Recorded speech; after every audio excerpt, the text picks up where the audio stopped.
ಮುಂದಿನ ತಿಂಗಳು ಹಬ್ಬಕ್ಕೆ ಕರೆದ ಈ ರೈತ ಬಂದ ಲಾಯರು ಬಂದವನು ಕುಂತವನೆ ಮನೆ ಬಾಗ್ಲಲ್ಲಿ. ಯಾಕೋ ಗೆಳೆಯ ಸಪ್ಪಗಿದ್ದೆ ಅಂದ. ಏನೂ ಇಲ್ಲ ಬಿಡು, ಕೇಳಬೇಕೀಗ ಹೆಡ್ತಿ ಆಗ್ಬಿಟ್ಟವಳೆ, ಏನು ಇಸ್ಕೊಂಡು ಹೋಗ್ಬೇಕು, ಹೆಂಗೆ ಕೇಳೋದು ಬೇಡ ಅಂದವನು ಅವತ್ತು. ಕೊನೆಗೆ ಇವನೇ ಅಂದ್ಬಿಟ್ಟ ಮೊದಲೇ, ಅಯ್ಯೋ ನನ್ನ ಹೆಂಡ್ತಿ ಬೈತಿದ್ಲು. ಏನಂತ ಬೈತಿದ್ಲು?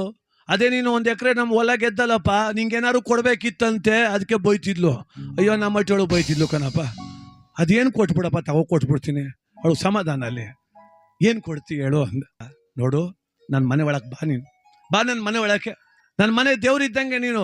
ನನ್ನ ಮನೇಲಿ ಏನೇನು ಬದುಕದೆ ನೋಡು, ನಿನಗೆ ಯಾವ್ದು ಬೇಕು ಅಂತದೆ ಮೊದಲೇ ಯಾವ್ದು ಮುಡ್ತಿ ಅದು ನಿಂದೆ ತಗೊಂಡು ಹೊಂಟೋಗು ಅಂದ. ಹೌದೇ, 5 ನಿಮಿಷ ಬತ್ತೀನಿ ನಡಿ ಅಂತ ಅಲ್ಲಿ ಹೋಗ್ಬಿಟ್ಟು ಸಂದಿಲ್ ನಿಂತ್ಕ ಹೆಡ್ತಿಗೆ ಫೋನ್ ಮಾಡ್ದ.